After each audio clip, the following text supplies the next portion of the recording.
Flow number 4. Keep your team in the loop. Whenever a new meeting is added to Outlook, Power Automate can post the details straight into Teams. For this, we're going to create an automated flow. Our trigger is going to be when a new event is created in Outlook. You should be able to find your calendar in the Calendar ID dropdown.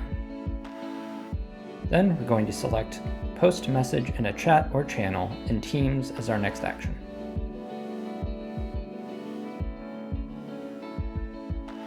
Here we can select how the post is going to appear.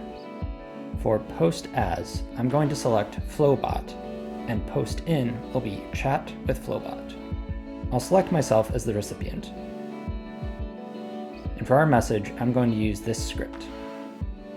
This will pull the name of the event or meeting and provide it in the Teams message, along with the date it was scheduled. Let's save and test.